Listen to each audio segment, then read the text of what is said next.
Olá, vamos falar de barroco e rococó no Brasil? Tá animado? Então vem comigo. Nós vamos olhar como é que foram esses fenômenos em nosso país. É muito importante, tá abrindo o PPT, é muito importante que no primeiro momento todo mundo saiba que isso vai acontecer num período mais avançado, sabe? A gente percebe que barroco por volta de 1650 vai dar alguma notícia, mas bem vagarosamente. Deixa eu ver se eu abro aqui para a gente conversar. Para começar a aula, eu deixei essa imagem linda de Congonhas do Campo, porque essa igreja sintetiza muito de barroco e de rococó. É, essas escadas trapezoidais, com essas esculturas, tem um diálogo com o barroco português. Ah, sim, italiano aqui nunca. Português. Às vezes até vai beber em alguma coisa borrominesca. Lembra do Borromini na Itália, que tem aquelas formas arredondadas? Sim. Às vezes até bebe em algumas fachadas bebem na estrutura borrominesca. Às vezes bebem alguma coisa da Bélgica, a gente olha e fala, se aproxima. Mas porque veio pelos portugueses e é já bem mais distante, bem mais cozido e bem mais adaptado aos fazeres locais. Então, tem barroco, até porque o Aleijadinho, quando fez essa igreja, ele tinha ido até o Rio de Janeiro, onde havia mais manifestações barrocas do que propriamente em Minas Gerais. Ele até mudou aquele frontão que nós temos sobre a porta. Vocês estão vendo que esbarram nas janelas? Porque ele estava bastante atento ao que estava acontecendo no Rio de Janeiro. Então, tem algumas coisas aí assim que dialogam com o barroco, as torres, né? Mas também é muito de rococó. Mas vamos começar pelo começo, né? Com a nossa primeira marca assim de presença barroca no território nacional. É preciso saber quem trouxe o barroco para cá. Foi com certeza a Companhia de Jesus, né? E muito desses clérigos eles faziam voto de pobreza, queriam catequizar os povos indígenas. Lembra sempre, o mais famoso foi Anchieta, no litoral entre São Paulo e Espírito Santo. Ele teve uma obra muito interessante, e inclusive do aspecto literário. Ele nasceu em Tenerife, em África, e depois foi para Portugal.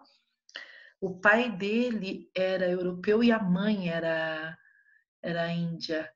E foi caçada no laço, coitada, chorava muito, se despediu do filho por volta dos 16 anos e nunca mais se viram, porque ele foi para Coimbra estudar, e de Coimbra, pelos votos, ele veio para o Brasil para trabalhar e nunca mais voltou para os braços da mãe. Mas aqui nós temos uma outra manifestação jesuítica. Quem é que nós temos aqui, gente? Os sete povos das missões, que nós sabemos que mescla jesuíta português com espanhol, que veio para tentar poupar os povos indígenas da escravidão em algumas regiões, porque os espanhóis conseguiram muito esse intento, não é? Então, e lá no sul, no Rio Grande do Sul, foi edificada uma igreja com a força do trabalho indígena e sim uma planta baixa feita por europeus, mas tudo que se edificou foi muito com a força do trabalho do nativo e hoje está em ruínas, mas é muito interessante porque nós temos uma nave muito longa com corredores e capelas laterais, torre cineira, como vocês podem ver, e até presença de arcos, poucas janelas, bem nos moldes barrocos no sentido de ter um efeito dramático dentro do templo. Agora foi cenário de briga e de muita tristeza. Nós sabemos que ela foi queimada com muitas pessoas aí quando invadiram os sete povos das missões. Então foi um palco, foi um cenário de muito drama essa igreja. Também é bom lembrar que nós vamos ter bastante barroco na Bahia. Ah, Bahia, Pernambuco, bastante. Eu estou trazendo aqui essas manifestações para que vocês se lembrem. Olha que linda que é a fachada da igreja de São Francisco. O pessoal sempre comenta muito que no barroco nordestino nós temos bastante essa pedra, que é também da família da esteatita, da mesma família da pedra sabão, só que aquela é esteatotalco. Essa daqui não, a outra é mais molenga, com aspecto de saponáceo, né? Mas muita esteatita e também nós teremos no litoral bastante azulejos, coisa que não é possível no interior, porque não tinha como se transportar o azulejo no lombo de mulas. E vocês estão vendo as torres, olha que linda, aquelas volutas, não são entalhadas em mármore, não havia isto, não é? Ali são arranjos feitos, vocês percebem? Com que se podia. Vocês vão ver 3 portas, uma coisa bem dada ao resgate da igreja teocêntrica, mas teremos o arco romano, vocês estão vendo ali o arco de plena cintra, e muitas vezes trabalhos bastante suntuosos, como esse, que Frei Jerônimo da Graça. A propósito, tudo que vocês virem no Nordeste serão feitos por irmãos, então vai ter muito frei, muito frade, como nós tivemos alguns frá, né? O Del Pozzo era frá, então na Itália. Então nós teremos muito frade, muito frei, e nem tudo, ainda que a igreja tenha isso arrolado, são nomes de pessoas que tenham ganhado notoriedade porque faziam estado devocional. Frei Jerônimo da Graça ficou muito famoso, esse trabalho só foi terminado no século XVIII. Não foi feito tudo a contento, por um motivo muito simples. Olha, se vocês observarem, há muito douramento, e no primeiro momento não tinha ouro na Bahia que justificasse fazer uma obra dessa, percebem? Então, é bastante suntuosa. O que eu gosto de mostrar para os alunos é exatamente aquele altar-mor que tem uma simetria bilateral importante com os cordões salomônicos. Lá em cima, olha, eu vou pegar o rato e vou bem aqui no centro, olha, o que tem de um lado tem do outro, isso costuma cair em prova de vestibular. Eu tenho aqui uma composição com abóboda, eu tenho um teto com uma brincadeira, não é? Um jogo de, de profundidade, mas é um trabalho em retábulo, em madeira. Tenho também aqui, eu não sei se vocês perceberam, alguns camarotes, porque é daqui que os nobres assistiam à missa, e temos os púlpitos, de onde os padres se manifestavam. Se vocês vierem aqui, olha, tanto no quadrante inferior esquerdo quanto no quadrante inferior direito, estão os púlpitos ali. Então, eu tenho uma igreja com uma simetria bilateral bem interessante. Queria que vocês vissem as capelas laterais, porque é tudo adornado, e aqui você vai encontrar um trabalho de barroco de extremada qualidade. Então, isso, vocês percebem ali o barrado com azulejo, os anjinhos, os pultos, barroco, percebem? As espalas, isso é uma espala, ó.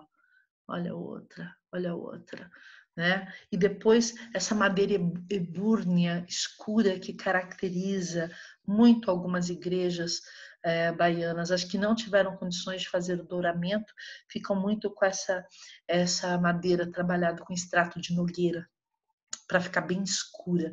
Assim, porque aqui nós tínhamos mais pau rosa, cedro, cedrilho, então a madeira precisa ser tratada para ficar escura assim. Bem interessante, não é? E é uma manifestação barroca completa, não falta nada, não é mesmo? Eu deixei aqui um pedaço pintado, porque eu queria que vocês vissem, é têmpera sobre madeira. Vocês percebem que se encaixa? E eu deixei esse especialmente porque ela segura um violão, vocês percebem? É, muito interessante já aqui. Aí eu deixei um casario, para que vocês se lembrassem do Pelourinho, na Bahia, que nós temos um casario barroco muito interessante. já se liberta um pouco da austeridade da arquitetura colonial e começa a ganhar alguns gracejos com muitas janelas. As janelas identificam famílias que são bastante abastadas, por isso, quanto mais janela, mais rica era a família, e quanto mais andares na casa também. E aí eles olhavam muito o telhado para ver se tinha eira e beira. Quanto mais voltinhas, pega essa casa verde aqui na sua lateralidade direita, quanto mais voltinhas, mais eira e beira. Então era casa de gente que podia, olha aqui, ó, eira e beira, né? Então são pessoas e famílias ricas. Trouxe para vocês também uma demonstração do barroco no Rio de Janeiro, que é o Mosteiro de São Bento, não pode faltar, porque é considerado uma das talhas barrocas mais belas do mundo, todo em douramento. Como é que se faz o douramento? Sobre a madeira, pega-se as lâminas de ouro e essa madeira que recebe um mormente, uma cola, depois vai ser aplicada essas lâminas. Muito interessante, não é?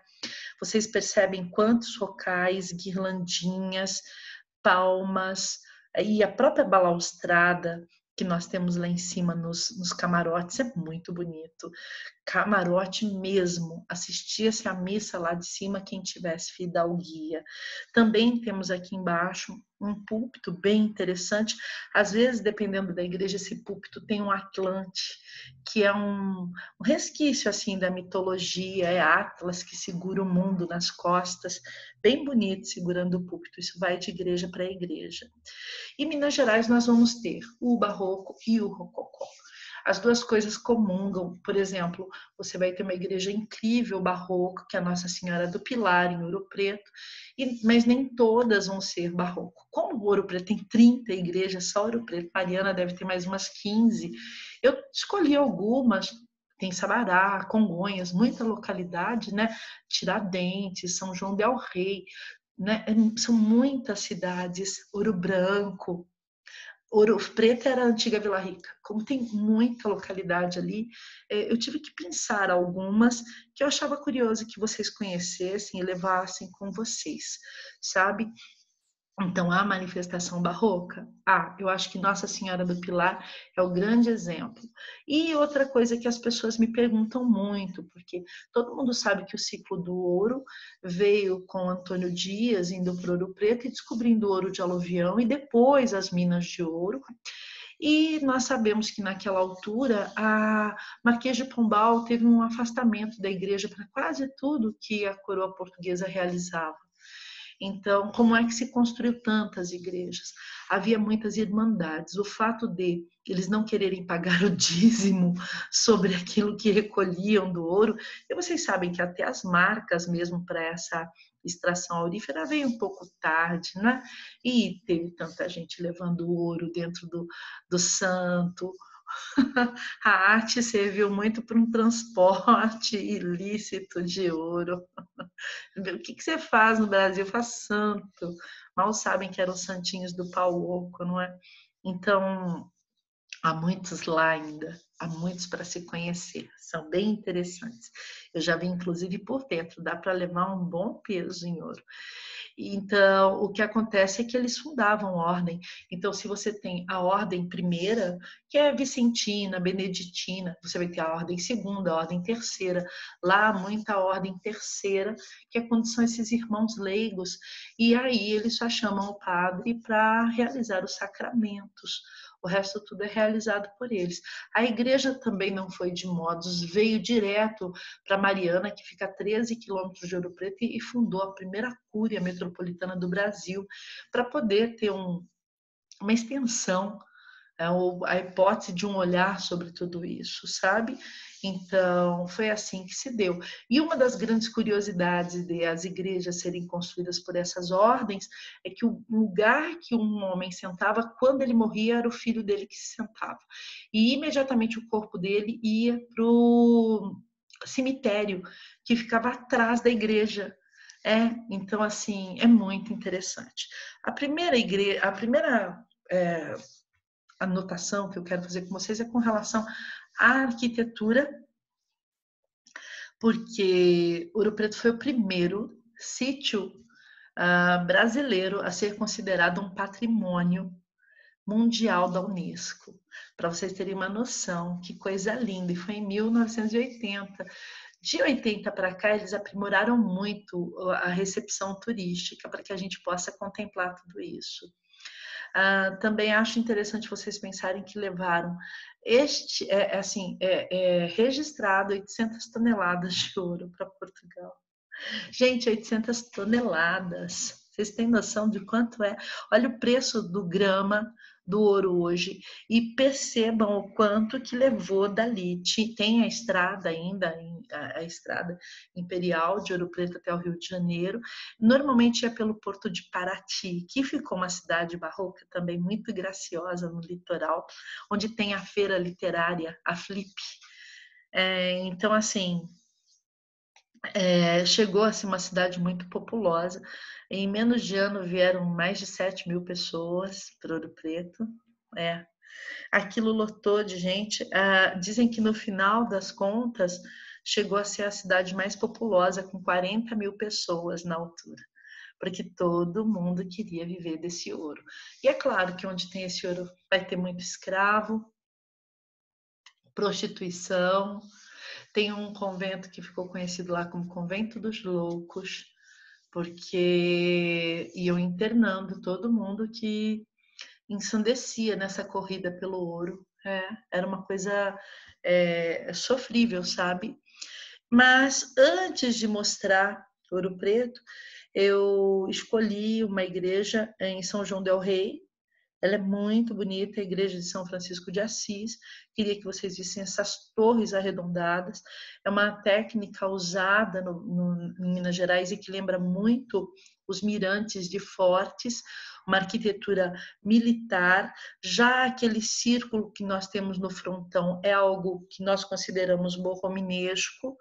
E aí vocês estão vendo as espalas sobre as portas, a escada, né, que tem essa tendência trapezoidal e que é muito comum no interior de Portugal, especialmente no norte, de onde vieram muitos navegantes para cá.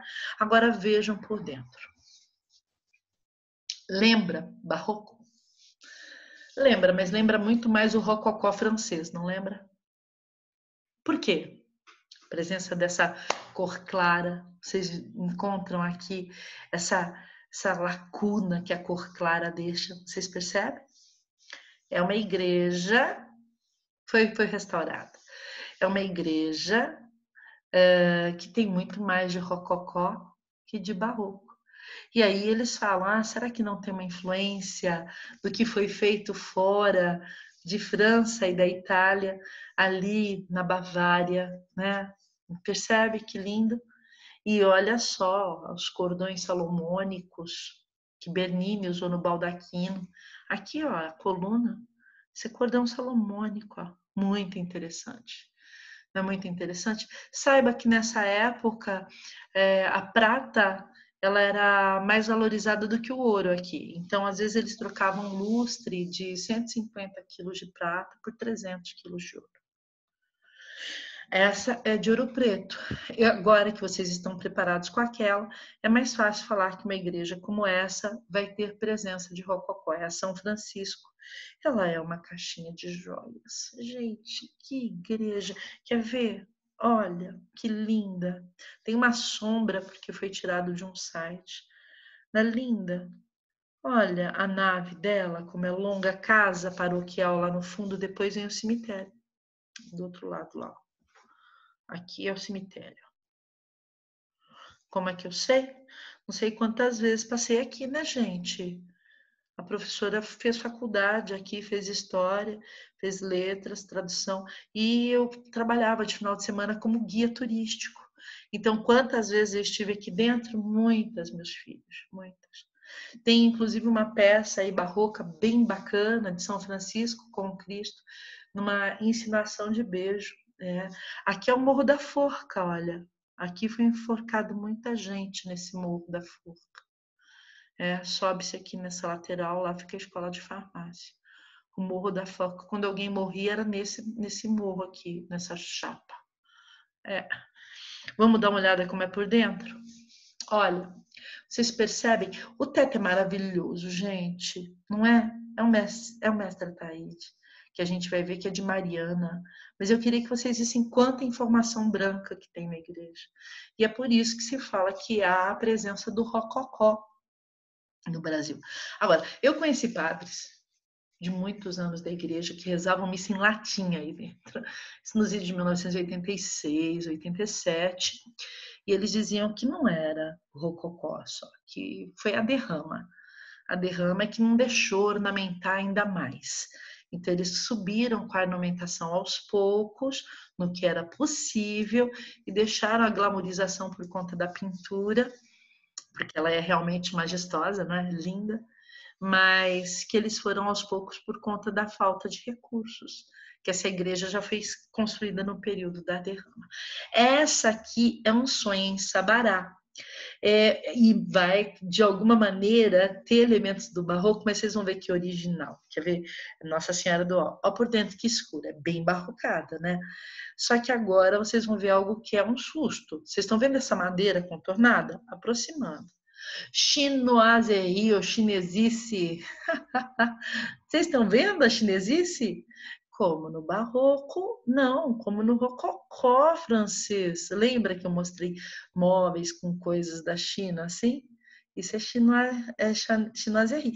E se teve isso no Brasil, quantos artistas que vieram para cá por conta do ouro, porque todo mundo queria um filão, né? Já tinham passado pela China. Gente, Portugal tinha muita coisa da China. Portugal teve colônia em Goa e Macau. Então, é muito interessante, que eu vou aproximar mais, porque isso é demais. Não é um sonho? A que ponto que chega essa pintura com douramento? Parece que vem um chinês para cá, né? Mas não é? Perfeito. Muito lindo, muito lindo. Ai, encantadora. Quer dizer, você olha uma capelinha dessa assim, vou voltar para a gente olhar. Você fala, ai, não tem nada aí dentro, né? Tão pequenininha, ela é pequenininha, uma capela de 1717. Não vou entrar, você não sabe que você está perdendo, porque cada ordem fazia aquilo com capricho, com tudo que podia, entendeu? Então, vale a pena, vale muito a pena. É um lugarzinho bem especial. Percebem que pequenininho? Todo forrado. Parece uma urna. Quando você está lá dentro, dá um certo sufocamento até. Dá sim. Exatamente por conta desse excesso. Folha de ouro. Agora, uma das que mais cai em provas depois da de São Francisco é essa de Congonhas do Campo, porque é toda uma obra de Aleijadinho, e vocês sabem que o Aleijadinho foi um grande arquiteto, filho do Francisco Manuel também, que é o grande arquiteto, não é? E aí a gente vai olhar essa influência, né? A espala, a pedra sabão, que fez os profetas todos, e eu acho que vale a pena vocês conhecerem essa igreja. Aqui um pouco mais próximo, né? Interessante. Gostaram de ver essa fachada? Lá em cima, aqueles círculos, eu imagino que vocês vão ficar pensando que é a esfera armilar, é a esfera da coroa portuguesa para dizer que dominou o mundo todo. Uhum. Olha só os sinos. Muitos deles eram feitos em Queluz, Minas Gerais também. Tudo isso aqui é pedra-sabão. Aqui é uma outra variação de esteatita. Aqui essa é talco, essa não, tá bem? E aí, o casaril. Bem simples, assim tinha também nas áreas rurais. Vocês estão vendo que aqui não tem nem eira, nem beiro. Bem rústico. Percebe a telha colonial, aquela que era feita nas pernas das escravas, que depois saiu uma expressão que é feito nas coxas, porque ficavam irregulares. As telhas eram feitas nas pernas das escravas. E na pintura, o que a gente vai ter? Gente, mestre Ataíde é tudo. Eu escrevi aqui com A-T-A, mas é Ataíde com T-H, e ele vai trabalhar com têmpera. Não fez curso de pintura, às vezes usava o óleo, especialmente movelaria. Teto ele usava mais têmpera. E o teto mais famoso é aquele lindo de São Francisco de Assis, exatamente, porque ele inclusive vai personificar a Maria Negra com os anjinhos negros. Os cabelinhos dos anjinhos são loiros, mas são negros. Então, assim, ele vai trabalhar com elementos muito da terra, sabe? Sangue de boi, flores como a mirabilis, que dava muito, muito óleo de baleia, clara de ovo. Nossa, como ele usa para fazer douramento, porque ele é dourador, ele é pintor, ele é encarnador, encarnador que sabe forrar uma escultura com tintas e lacas que parece que é uma carne. É assim. Então ele tem uma habilidade múltipla e o teto é esse aqui que eu tinha que colocar de volta para você lembrar. Ó. Ali que a Maria, lá, ó. A Maria com a roupa vermelha e o manto azul. Mais próximo. E essa ideia de fazer ainda essas colunas como se fosse assim, realmente uma ilusão. Vocês percebem? O céu continua. Olha que lindos os arcos que ele cria aqui. Sou apaixonada. Gosto também dessas labaredas dele aqui, essas línguas, essas línguas de sangue, de fogo. Muito bonito, né? O trabalho é excepcional. Está muito bem restaurado. E aqui uma Santa Ceia que está num lugar que eu recomendo vocês pesquisarem, que é o Colégio do Caraça. Nossa, o Colégio do Caraça fica em Santa Bárbara, é um distrito de Ouro Preto e é um lugar fantástico. Investiga e uma hora vai lá ter, porque é um lugar assim, uma experiência única na vida no Brasil. Muita gente vai até Ouro Preto, Mariana, Sabará, Congonhas, Tiradentes e não sabe o que é Santa Bárbara, o que é o Colégio do Caraça. Foi um dos colégios mais suntuosos para a formação de pessoas no século XVIII, especialmente XIX. Muito forte. Na escultura, o Aleijadinho.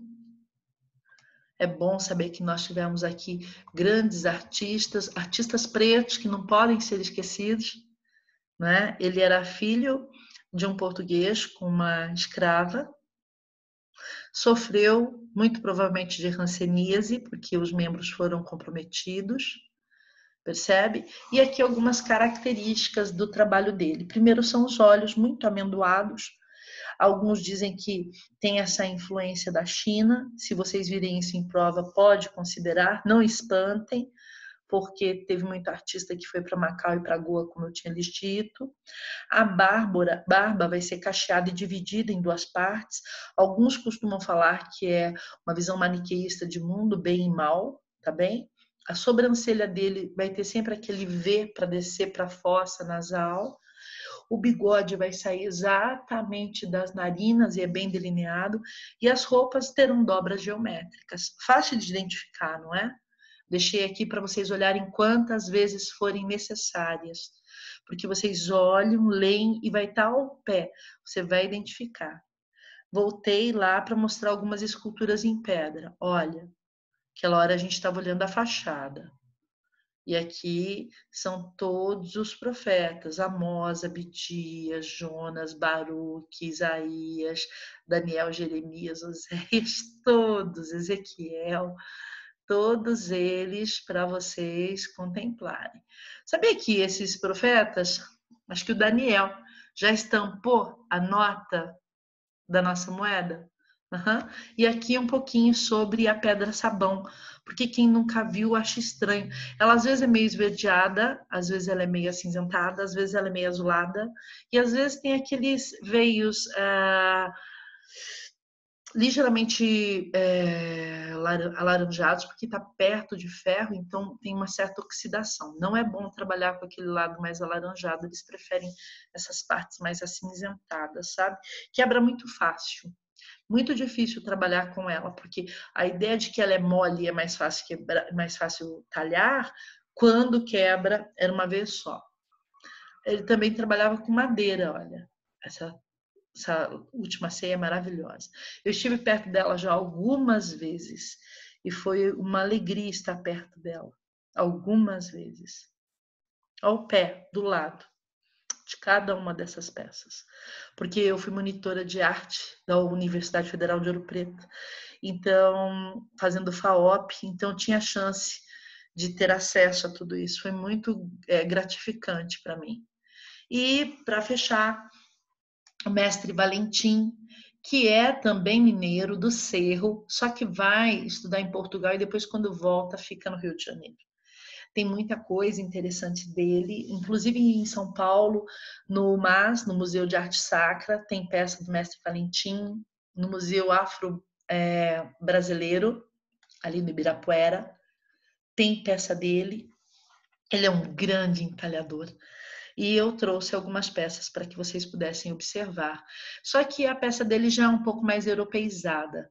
Você olha e se confunde um pouco com o que fazia em Portugal, especialmente. Não é igual a Aleijadinho, que você bate o olho e percebe ali um estilo único, tá bem? São Mateus em cedro, são madeiras que ele utilizava. E o que eu mais gosto são painéis de pilastras. Esse daqui do altar de São Gonçalo, lá da igreja de São Pedro. Muito linda essa madeira policromada. Vocês percebem as espalas aqui, olha. Isso daqui, se você for olhar o juízo final, na Capela Sistina, pintada por Michelangelo, você vai ver essa coluna, que é a igreja representando o eixo do cristianismo. Aí você vai ter esses anjos barrocos que são lindos, normalmente é só a carinha com as asinhas, e essas conchas todas, essas volutas, esses rocais que enfeitam todo esse trabalho. É muito bonito. Bom, eu agradeço esse tempo que vocês passaram comigo. Se for necessário, volta, olha as características, vocês vão encontrar muitas coisas interessantes. Lembrem da originalidade do barroco no Brasil. Lembra que no Brasil não tem só barroco, que a gente tem rococó. Lembra como é o estilo do rococó. Se quiser, volta na aula do rococó para você perceber as cores claras, com algumas cores de tom pastel, tom sorvete, bem luminosas, que é diferente daquela ambiência mais fechada, e você com mais facilidade vai reconhecer uma coisa e outra. Lembra do nome dos artistas, porque é importante conhecê-los, saber o nome deles. Aqui não dá para titubear, esses artistas precisam ser sabidos, inclusive porque nós temos artistas negros e é muito importante a gente saber que apesar da escravidão, apesar do banjo, há aí alguns que resistem a tudo isso e que produzem a arte que nós temos, foi produzida por eles.